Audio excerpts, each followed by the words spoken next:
Hello folks, Dick Fairburn here. In some of my earlier videos I went over my book, Building a Better Gunfighter. That was all in a talking head scenario. I want to get out on the range and illustrate some important aspects I think that are covered in that book and in that training program that has proved so effective for a major state police agency. Today I'm going to talk about distance. Distance in gunfights and why distance is your friend. You want to know more about that? Stay tuned.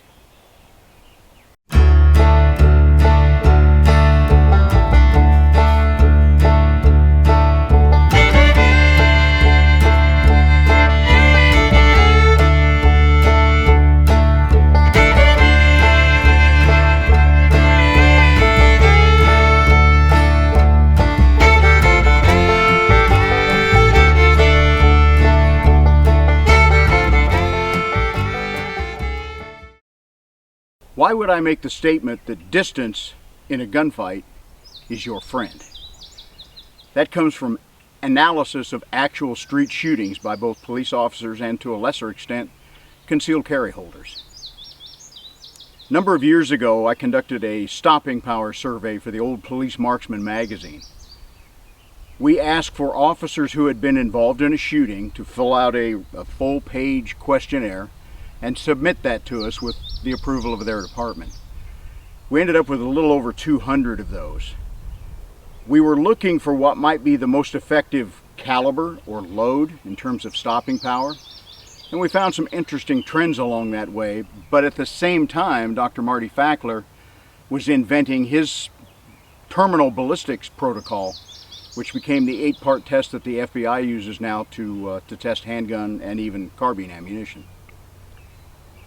So the stopping power didn't work out, but we learned a lot of other very interesting things. For example, in those over 200 reports, we were able to calculate an average distance where the gunfight took place. Now you need to remember that these are officers who won their gunfight. Okay? They're alive to make the report. The average distance for those 200 reports worked out to about 20 feet. Pretty close to the 21 foot that has always been a part of police training. That's why we have a 7-yard line on virtually every police range there is. The 20-foot distance was interesting, but I wondered how that fit with other studies. So I looked back at a number of years of statistics from what the FBI publishes every year in the law enforcement officers killed and assaulted statistics. These are reports that departments send in to the FBI Uniform Crime Reports section as to an officer-involved shooting. The difference is, in all of these cases, the officer did not survive the gunfight and they did not file the report. The department filed it for them. In a lot of those reports that go to the FBI, details like distance are not recorded. Probably 50 to 60% of them, there is a distance measurement. So using those numbers over a period of about 10 years or so, I worked out an average. The average for the FBI LEOCA stats was 10 feet. And I mentioned this in my video talking about the Gunfighter book. 10 feet to 20 feet, that's still pretty close. That doesn't seem to make that much of a difference. But it is a doubling of distance from 10 to 20. So does that mean at 10 feet the officers are more likely to die? And at 20 feet they're more likely to live? I think it does. Civilian shootings, concealed carry holders, the numbers are fairly similar. We do not have a lot of good detailed statistics to draw from for an analysis. But if anything, I think they're going to be maybe just a little bit closer. But a lot of police shootings are inside of 2 to 3 feet, essentially contact range. But the average killed was 10 feet, survived was 20 feet. At the same time, I had gone back and looked at a number of shootings with the Illinois State Police, officer-involved shootings.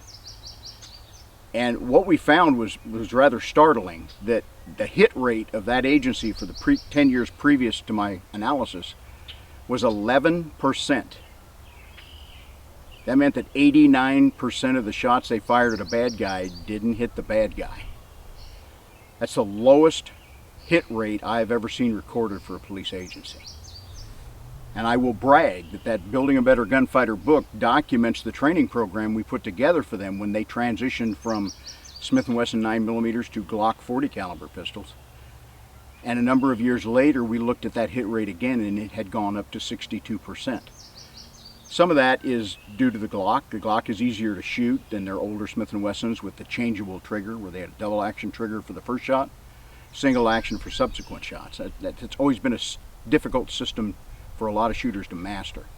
So the Glock certainly played a part in that success rate, but primarily it was the difference in training. We were training them to go to a gunfight rather than training them, as I had told the academy commander. I said, what you've been doing for the last 40 years is training your officers to go to the next pistol match, and they win. But apparently, pistol matches don't prepare you for gunfights. That's the difference in a lot of training programs. Most police training programs have modernized quite a bit since those days. Some haven't. In looking at the hit rate of the bad guys who shot at the troopers in my analysis of the state police shootings, and there were only 2 instances, so statistically it's an invalid number. You need a bigger sample to truly be accurate, but their hit rate was also 11%. And when I put this information out in a meeting, the academy commander said, wait, let me see if I've got this right. We give our people like 4 or 5 weeks of training in the academy. They shoot at least 5 shoots a year, every year thereafter, and they're hitting at the same rate as people who we presume have no training at all. And that's when he said, what are we doing wrong? And I said, you're training them to go to a pistol match. So we trained them to go to gunfights, and that made all the difference. So 11% is probably the base rate of someone who is not trained well to gunfight. But once we started teaching those cops how to do survival shooting, shoot, move, reload, clear malfunctions on their own rather than waiting for a range officer, their skill level went way up, went from 11% to 62%. Now, we did not pull out the distances in that second analysis because there weren't that many shootings. Distances were probably pretty close to the same. So, in other words, if you have been trained well to be prepared for a gunfight, distance is your friend. You can shoot at 20 feet, 30 feet, maybe further, and expect to get a lot better hit ratio than the bad guy you're dealing with, who we presume has little to no training at all. In fact, maybe they're shooting sideways with the sights looking this way. That's how gangbangers seem to do things. So if you are trained to do better, then you will gain by being a little bit further away from your target. Their terrible skill level will start to degrade quickly with distance.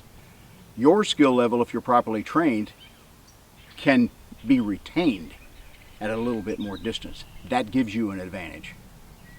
So I do a lot of training in, when I train folks, I train them close, as close as contact shooting, where you have to step back and essentially shoot from a hip position because you're too close. The bad guy could get your gun. We're going to train from contact distance back, and another thing that we have added into most training programs now is motion. If you're going to move off the X, which is the current terminology that so many instructors use, moving left and right is great. That forces them to shift their focus as it goes. But when you add to that the fact that you're going to step backwards and left or backwards and right, you're going to buy distance. I think you are upping your odds because of your ability to deliver good hits further than they can make them. So I want to show you some examples on the range today of things that you can do for yourself when you're on the range. It's better when you do it in a group. You don't have to necessarily have a dedicated training program, but a bunch of people can do this on the range, take turns, coach each other, look for flaws in what you're doing, because sometimes when you train by yourself, you can get into bad habits that you don't realize. Videotaping can help that. As one instructor buddy of mine used to say, the one eye don't lie. If you screw up on video, you screwed up. So you need to work on your technique. So let's do some live fire up close, and then we'll show you some techniques for buying distance to improve your odds even further. I'd like to take a little time to do a little business. First of all, shameless plug for my book, my second book, Building a Better Gunfighter.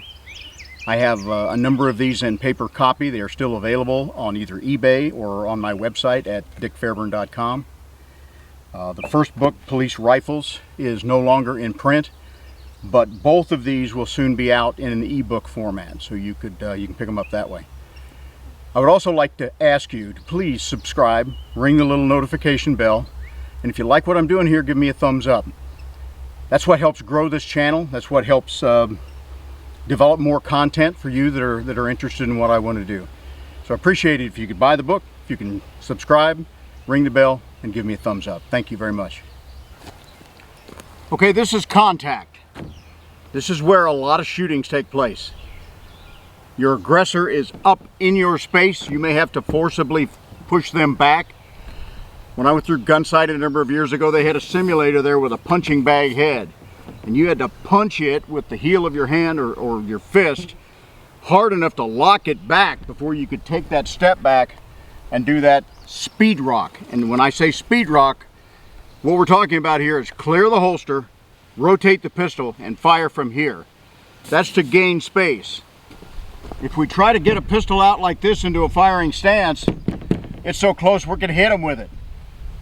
Plus, they have arm reach grab. So really out to here is only our safe space where they can't grab a hold of our pistols. So you've got to draw that pistol, fire at very close range, drive that attacker back away from you, and buy some space. Distance is our friend when we can get it. So this is contact type shooting. One thing you want to be aware of, if you're shooting with one hand, what are you going to do with this hand? If it gets out there and gets in the way, you could shoot yourself.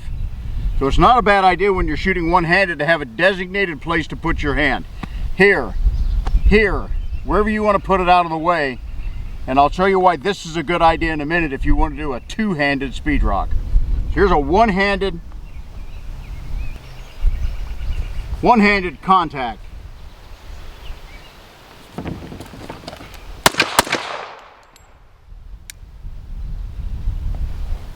At this distance, point shooting even from the hip is going to work. Get it up in the middle, give them 2 quick hits, then buy some more distance and get back away from that situation as fast as you can. That was a one-handed speed rock. Here's a two-handed one. I'm going to get my hand out of the way by going here and then joining up when that pistol comes level. Join up, don't flag your hand out in front.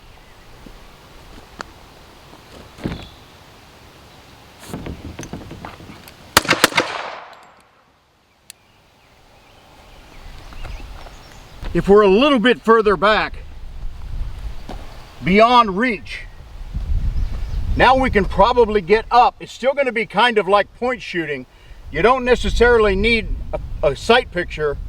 A flash sight picture is okay, but this close, I'm just going to point in there and I'm going to put 2 good hits in there with a 2-hand draw. All right, if we're not at contact, we're a yard or so away, maybe that magic 3 shots, 3 seconds, 3 feet kind of distance. Now we probably can get the pistol up more or less in our sight, more or less in our line of vision. But getting back another step or 2 is still going to be a good idea. Now let's buy some distance. We're at that 3 feet or so distance. We're going to have to engage someone who's a deadly threat to us. We're going to try to buy some distance by moving back. So while I'm moving, 2 good hits to the chest.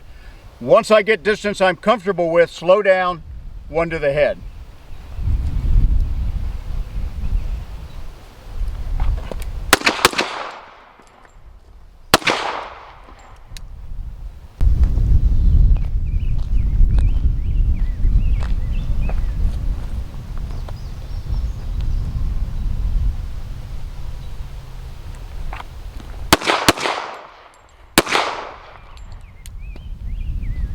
Brick tunnel vision. Check behind you, make sure there's nobody else involved. Cover the person if he's down. When you're satisfied the situation is safe, you can holster. I apologize for the windows. I've been trying to film this for 3 days. We've had an unending spell, so I needed to get out and get this video done.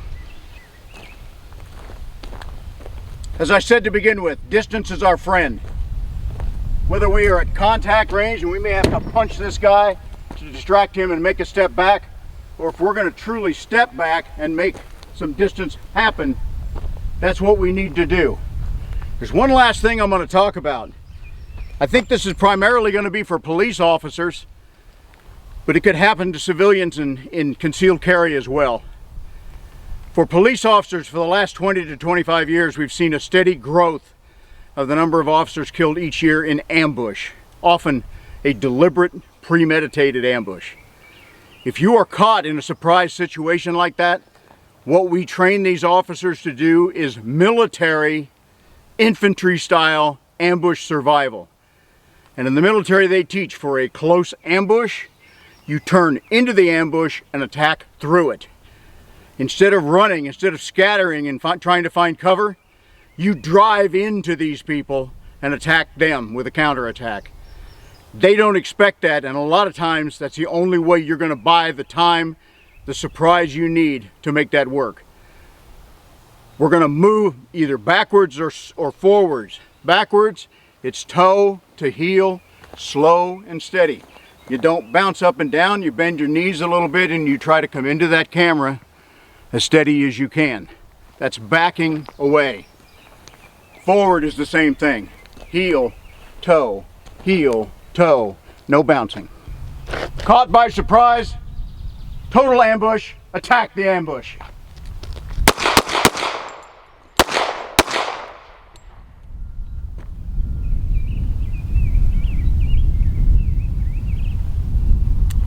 Scene is safe, holster. Okay, we got them both here now. You ready? Bud got one. Ginger got one.